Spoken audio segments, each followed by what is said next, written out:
কি কয় বেরিবান পাশ দিয়ে একটা রাস্তা, এটাতে মানুষ চলাচল করে।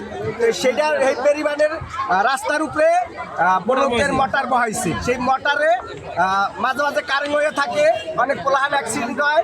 আমার বোন ওইটার পাঁচ দা যা ধরছে, ওইটার কোনো বেড়া নাইকা। সেই বেড়া না থাকলে বাতাসে কাপিটাইনা মোটরের শেপের ভিতরে পাংখার লগে পেঁচাইয়া এর পা হাত মাথা মুথা সব উড়াই লয়ে গেছে। সাথে সাথে আমরা কেউ রক্ষা করতে পারিনি। আমরা সাথে সাথে বাড়ির ভিতরে আইয়া তোকে বাঁচানোর লেগে অনেক তাড়না করছি, আমার কোনো হাতেই নেই। ওইটাতে ধরুম কেমনি লাশ বাইর করুম, আমরা নিজেরাই হতাশ। এই কি করলাম, ওর একটা পোলা আছে, একটা মেয়ে আছে, আর এক স্বামী আছে। স্বামী গাড়ি অটো চালায়, কিন্তু সংসার যখন কিভাবে চলবো। আর তার পাহে আবার চাচি মারা গেছে, চাচা একলা আছে, তার সংসারটাও দেখে। স্পটে আইসা আমরা দেখি যে বড় একটা পাম্পের সাথে ওই প্রজেক্টের পাম্প স্প্রিং করে, স্প্রিং প্রজেক্টের বড় পাম্প নদীর সাথে সংযোগ করা আছে। উনি যাওয়ার পথে এই পাম্পের সাথে জামা কাপড় বাজ্যা উনি পাম্পের সাথে জড়িয়ে মারা যায়। আমরা আইসা দেখি যে উনি পাম্পের সাথে জড়িয়ে রয়েছে।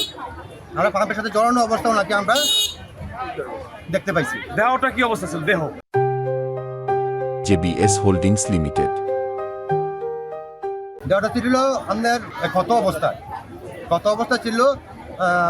উনি সিলদার এসে জায়গা জায়গা ওনার বডির কিছু অংশ আবার মানে পাম্পে বেঁচিয়ে রয়েছে, আবার কিছু মানে মর্মান্তিক অবস্থা আমরা ওনাকে পাম্পের সাথে জড়ানো অবস্থা দেখি আর কি। এটা হচ্ছে একটা বৈদ্যুতিক মোটর, এটা অরক্ষিত অবস্থায় ছিল।